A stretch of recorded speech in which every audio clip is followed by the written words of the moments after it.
Corazón, corazón, más corazón. Buenas tardes.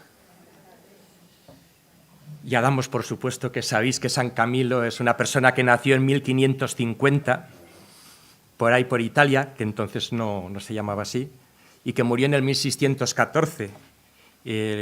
Lo primero que intentaría deciros es que tengáis en cuenta esta perspectiva histórica para decir cómo este hombre podía decir estas cosas hace tantos cientos de años, porque seguro que os van a sonar, o eso espero, como muy actuales, ¿no? Para empezar, sin más, bueno, todo lo que voy a decir está basado en este libro que es Humanizar el cuidado, que lo tenéis ahí fuera. Desde luego, San Camilo no conoció lo que ahora llamamos Alzheimer. Entonces, decir, ¿qué dijo del Alzheimer allá por aquellos siglos? Pues no, del Alzheimer no habló.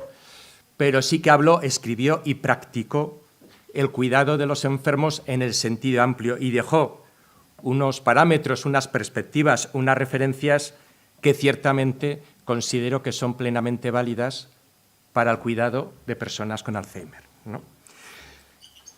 Lo primero que quiero llamar la atención es que el gran cambio que aporta Camilo en su conversión es que le cambió la mirada. San Camilo, antes de lo que llamamos conversión, era una persona, digamos, con una vida poco edificante. Y su primera experiencia hospitalaria es que le despidieron por mala praxis, ¿no? Entonces, digamos, empezamos mal, ¿no? Dices, anda, y este es el patrono que ha dicho ahora Cristina de hospitales, enfermos, todo esto. Pues sí, ¿por qué? Porque su conversión le llevó a un cambio de mirada. Y como casi todo en la vida, todo depende de cómo miramos las cosas, sin entrar en esta parte, esto es muy conocido, ¿no? Sin hablar de Alzheimer. ¿Cuál es la diferente sensación que tenemos cuando comparamos estas fotos, ¿no? Son las mismas situaciones, pero con un bebé o con un anciano. Las resonancias emocionales no son las mismas. Aquí hay dos ejemplos. Por un lado, el abrazar, el tener, la movilización. Por otro lado, la ayuda en la alimentación. Pero podíamos poner también cuando la persona con Alzheimer se pone a gritar o tiene una serie de comportamientos que a veces nos recuerdan a los niños pequeños cuando empiezan a gritar y los padres nos desesperamos porque no sabemos por qué gritan y qué le pasará, ¿no? O sea, hay muchas cosas que podemos comparar, pero las emociones asociadas son distintas porque miramos de distinta manera a un bebé y a un anciano. Bueno, pues esto que es importante desde un punto de vista ya psicológico de las percepciones, también le pasó a San Camilo porque con su conversión lo primero que le cambia es que empieza a ver a Cristo en el enfermo, siguiendo la tradición cristiana de siglos. Ante la pregunta de dónde está Dios, pues siempre la respuesta siempre ha sido ahí, en el que sufre, en el pobre, en el enfermo, ¿no? Camilo lo descubrió en el enfermo. Claro, ¿qué significa esto de ver a Cristo en el enfermo? ¿No? Claro, cada uno se lo puede plantear según sus creencias, ¿no? En el fondo lo que está planteando este cambio de mirada, que es lo que le llevó a revolucionar todo el mundo de los cuidados, fue una auténtica revolución en el mundo sanitario, en Italia, poco equivalente a la que hizo San Juan de Dios aquí en España, ¿no? Claro, ver a Cristo en el enfermo significa que está divinizando de alguna manera la figura del enfermo. O si queréis, lo podemos poner en un lenguaje más laico, descubre en el enfermo una persona que es sujeto de derechos. Eso como que queda como mejor, ¿no? Parece. Pero a mí me gusta más, claro, también depende de las creencias de cada uno, pero el divinizar, el ver esa trascendencia, que hay algo más allá de la persona que vemos en el enfermo, porque si no es la pregunta que nos hacían también ayer por la tarde, ¿cuándo dejamos de ser persona? Cuando ya no sabes ni quién eres ni quién te rodea, ¿se puede considerar que eres persona y sujeto de derechos? Desde San Camilo, por supuesto que sí, sujeto de derechos hasta el final con todo lo que eso implica, ¿no? Ahora entraremos en una consecuencia muy operativa de esto y muy actual, pero también él, desde la actual psicología que tanto habla de la importancia de visualizar en positivo, Él usaba imágenes que ayudan mucho cuando te ubicas en este tema. Él, por ejemplo, hablaba de los hospitales como hermosos jardines donde tenían preciosas y aromáticas flores que eran cada uno de los enfermos. O también hablaba del hospital como la mina preciosa llena de oro y diamantes, ¿no? Y piedras preciosas. El oro, los diamantes, las piedras preciosas eran los enfermos. Qué distinto es cuando te acercas a una unidad psicogeriátrica, por ejemplo, con esta visión o con otra visión. Nosotros lo hacemos en los centros, a veces con los trabajadores hacemos ese planteamiento, ¿no? Vosotras por la mañana cuando os levantéis y venís al centro a trabajar, tenemos un porcentaje altísimo de personas con deterioro cognitivo y con demencias de distinto tipo. ¿Con qué sensación venís? ¿Cómo visualizáis el centro de trabajo? ¿Qué mirada tenéis sobre las personas que ese día os va a tocar relacionaros? Y bueno, visualizaciones positivas ayudan mucho a empezar el día, a acercarte, a relacionarte con las personas, ¿no? Estos son ejemplos que recurría San Camilo, pero que cuando lo hacemos con los trabajadores es importante, pero también con las familias. ¿Cómo cambia la mirada de la hija o del hijo a su padre o madre en una situación de demencia cuando ya le hace la típica pregunta que antes o después llegará: ¿y tú quién eres? ¿Te cambia la mirada sobre tu padre o tu madre cuando encima te empieza a insultar o te grita? ¿Tú intentas hacer algo bueno por ella o por él y la respuesta es agresiva? A San Camilo le pasaba con los enfermos. San Camilo no era un ingenuo. A San Camilo le escupían, le insultaban, le pegaban, vamos, como a todos los que hemos estado trabajando en primera línea del sector, a todos nos han dado, ¿no? Pero ¿cómo se vive eso en la familia? ¿No? Bueno, este es uno de los planteamientos, pero una de las consecuencias para mí importantes es que con esta mirada de San Camilo cambiaban las relaciones de poder. Y hace referencia a una frase de los hospitales romanos que ya venía desde el siglo XIII, anterior a San Camilo, otra cosa es que se cumpliera, y San Camilo la tomó a pecho. Los enfermos son nuestros dueños y señores. Puesto en el frontal, lo mismo que aquí tenéis más corazón en las manos, en la entrada de este centro, ahí en el frontispicio de los hospitales. Los enfermos son nuestros dueños y señores. Claro, para que esté en el frontispicio, pero que no se aplica en la realidad. De hecho, no se aplicaba en la época de San Camilo. Este es uno de los grandes aportes, el cambio en las relaciones de poder. El poder no está en los profesionales, no está en los cuidadores. El poder está en el enfermo. Estamos al servicio del enfermo. Lo que ahora llamamos la centralidad de la persona, la atención centrada en la persona. Claro que sí, la atención centrada en la persona porque él es el protagonista. Nosotros somos los que estamos a su servicio, ¿no? Eso cambió toda la dinámica hospitalaria. Y hoy día también, bueno, los que ya llevamos años aquí, todos sabemos cuál era la autoridad de los profesionales antes en este tipo de centros, qué se hacía, lo que decidían los profesionales, ¿no? Esto ya lo había cuestionado en el siglo XVI San Camilo, ¿no? Y luego distinguía desde esta perspectiva los que no aceptaban esta figura, que en el fondo eran los que solamente estaban trabajando por el dinero y nada más que por el dinero, que eran los que llamaba mercenarios. Y luego distinguía a los que estaban por el servicio, que en latín eran los ministros. Ministro es servidor y ministerio servicio, ¿no? Literalmente, ¿no? De los mercenarios, decía, aunque les pagáramos 4 veces más de salario, seguirían tratando mal a los enfermos. Porque la clave es desde qué posición de poder te ubicas respecto a la persona que atiendes, ¿no? Y el que está desde una vocación de servicio tiene otro planteamiento distinto, ¿no? Bueno, por si alguno no lo sabía, los Camilos no se llaman así, se llaman la orden de los ministros de los enfermos, por si no lo sabíais. O sea, la orden de los servidores de los enfermos. Y un ejemplo, os pongo aquí unos textos literales, ¿no? Esto es de un contemporáneo de San Camilo, de su propia época. a un enfermo lleno de llagas que se lamentaba y mostraba insatisfecho después de haberle atendido, Camilo, abrazándolo y acariciándolo cariñosamente, le dijo: «Hermano mío, no llores, no te atormentes. Heme aquí pronto a servirte.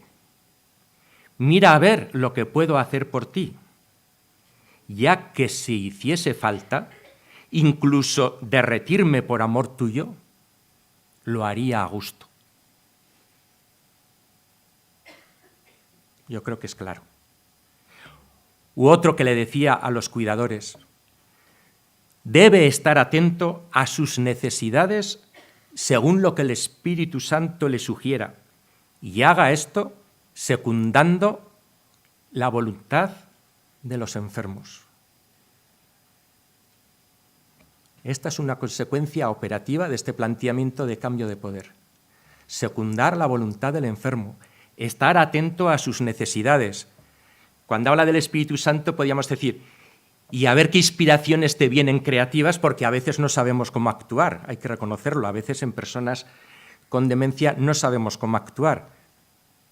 Estate atento a estas inspiraciones que te puedan venir para ver cómo actuar en esas situaciones, pero siempre desde el planteamiento de atender a las necesidades, prontos a servir, mirando a ver con la persona qué puedo hacer por ti. Yo no te digo lo que te conviene, yo pienso contigo qué es lo que puedo hacer por ti, ¿no? Este es un planteamiento muy claro y una consecuencia muy importante. Todos los planteamientos de San Camilo en el cuidado eran por motivación, motivar, seducir, no imponer, ¿no? Bueno,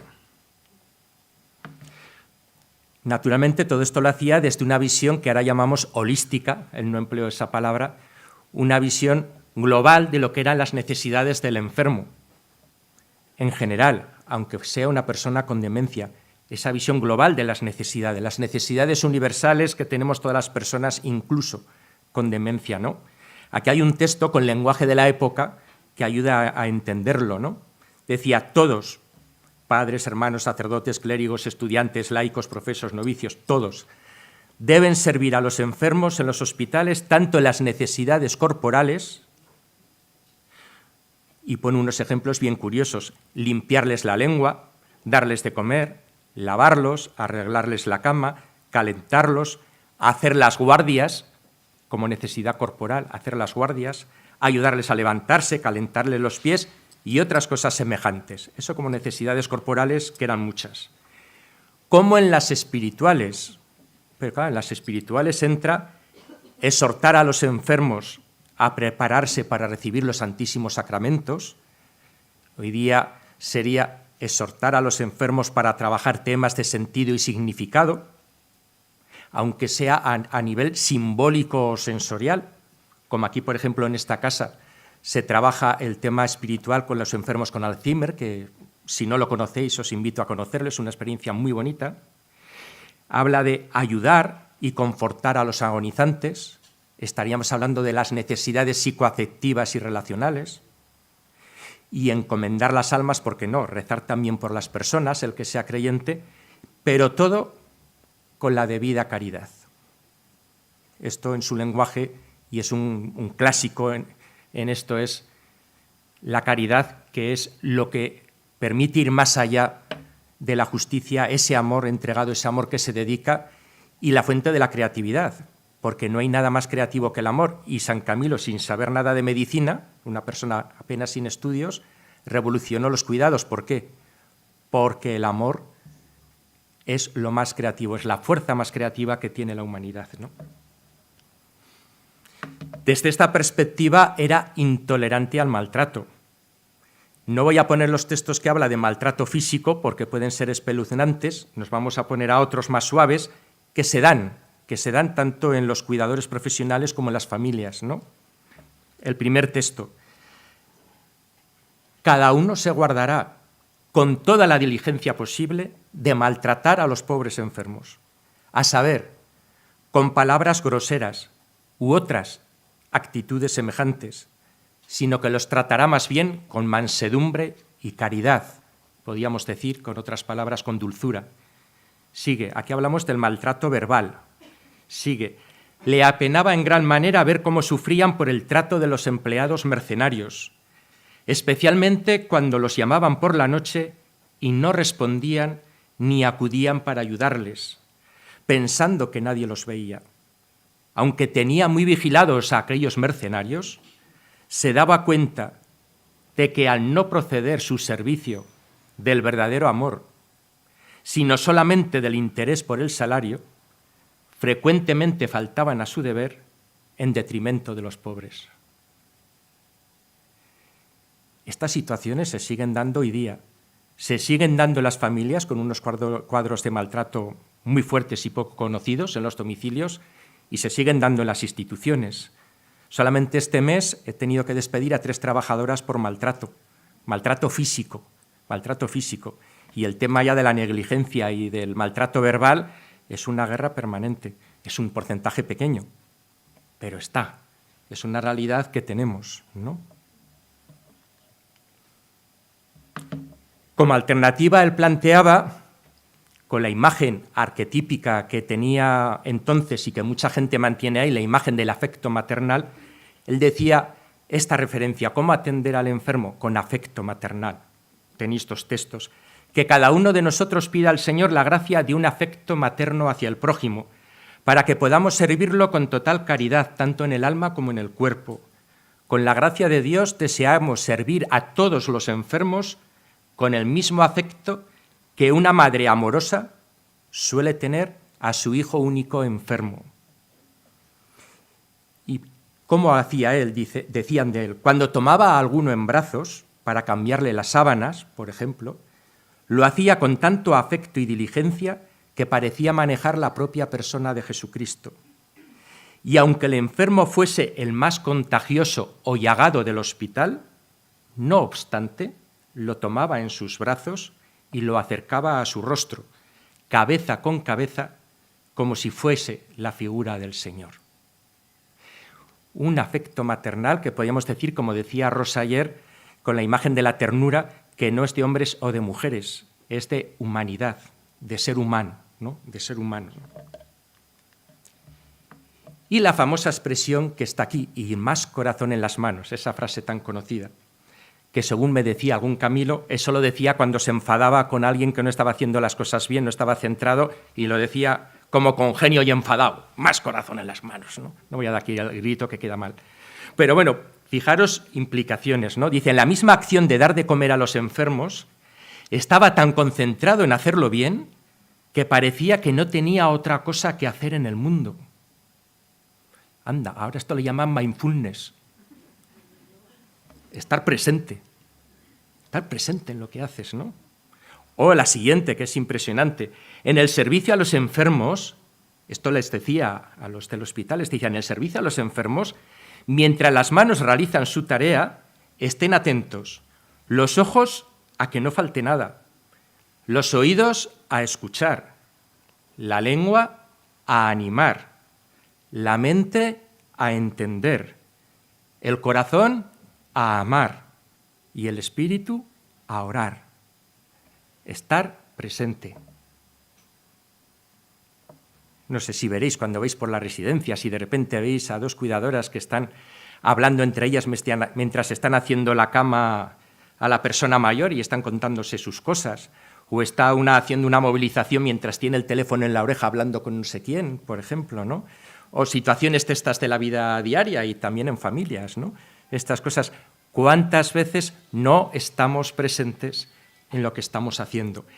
Y más con las personas con demencia, con la excusa, como no se enteran, la de veces que me ha pasado a mí para alguna historia de decir, oye, pero no me digas esto, que está aquí esta persona, da igual, si no se entera. Digo, no, por favor, esto de que no se entera, y aunque no se entere.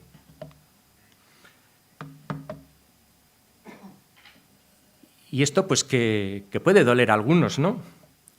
Su corazón, el de Camilo, ha experimentado lo que la incomprensión exaspera al enfermo y cómo le mata el desamor. Fijaros, cómo le mata al enfermo el desamor. Sabe bien que no hay que pedir paciencia al que sufre y siente dolor, sino ofrecérsela.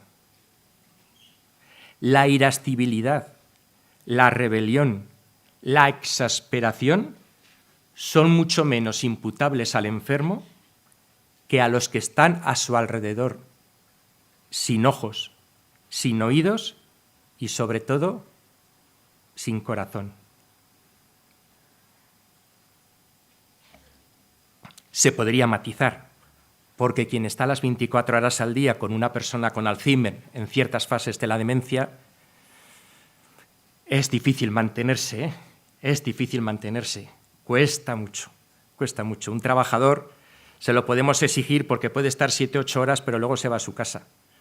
Pero un familiar, un conviviente que está 24 horas al día, los 365 días del año, pero en todo caso, según cómo sea educada tu mirada, también es cierto que cómo tú reaccionas te ayuda a descubrir cosas de ti. Eso sí que es importante tenerlo siempre en cuenta, ¿no? Y ya paso simplemente a unos ejemplos muy concretos, porque ya el tiempo se acaba, pero de pasada, ¿no? En el libro están más desarrolladas, pero unas cosas dices, por llegar a lo concreto, ¿no? Por ejemplo, la importancia que le daba a la alimentación controlada por el médico, que fuera saludable, pero que fuera gustosa y sabrosa, que a veces lo saludable pues no da gusto, ¿no? Que fuera de calidad, sin recortes, buscando lo mejor para el enfermo, y a la hora de darles a comer, nada de a la fuerza.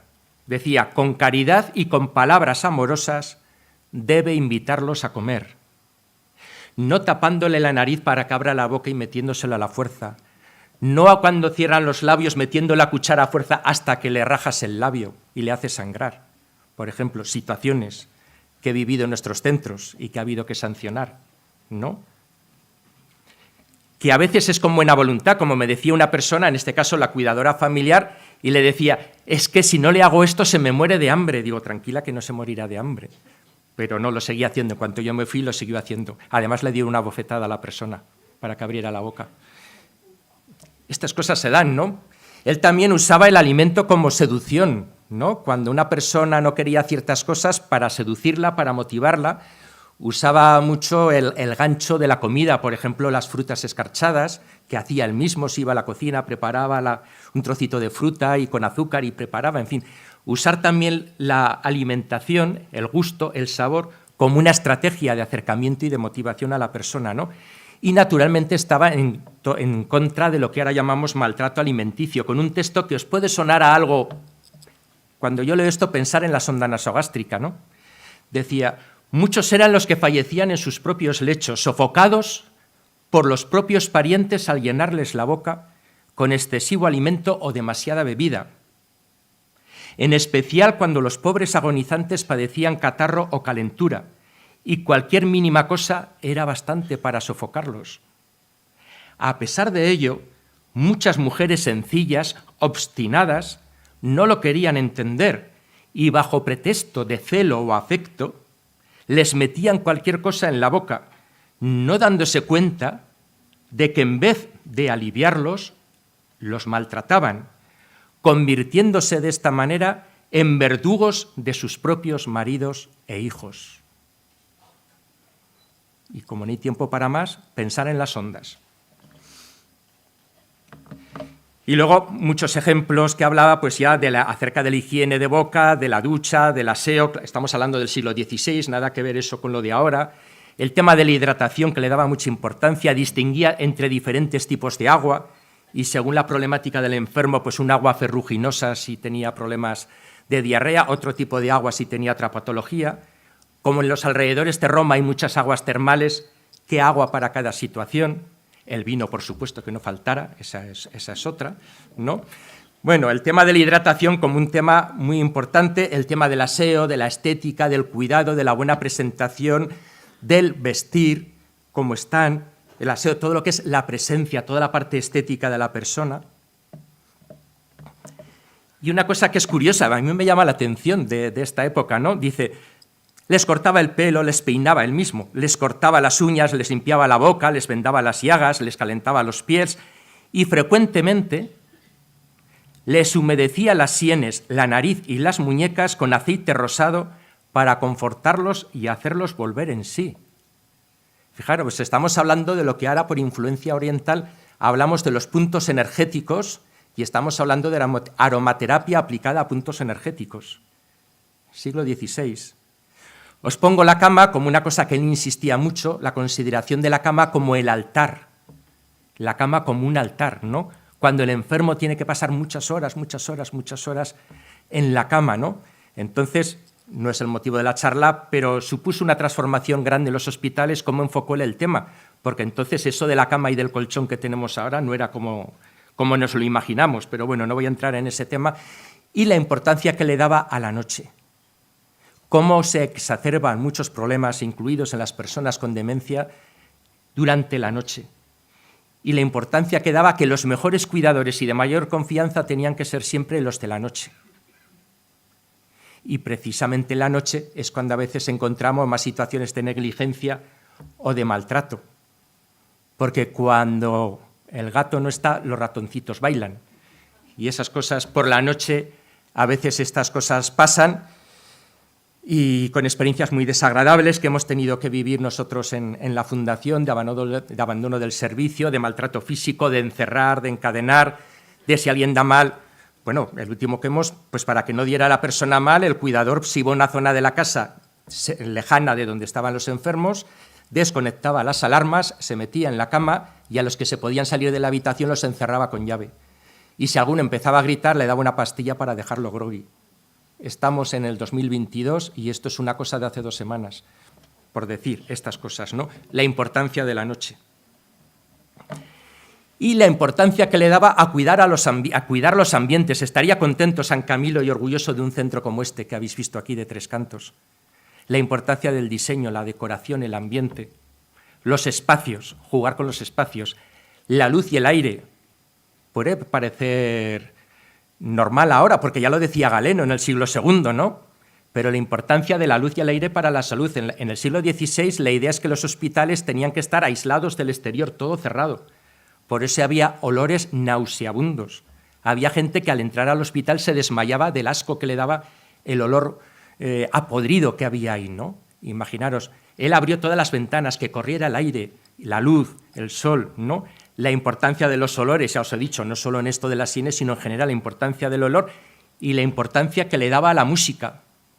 Entonces no se hablaba de musicoterapia, ni existían los tocadiscos, ni los CDs, ni estas cosas. En vivo y en directo. Los que sepáis algo de música, el músico Palestrina, famoso en la época, ahí iba a dar conciertos a los hospitales de Camilo.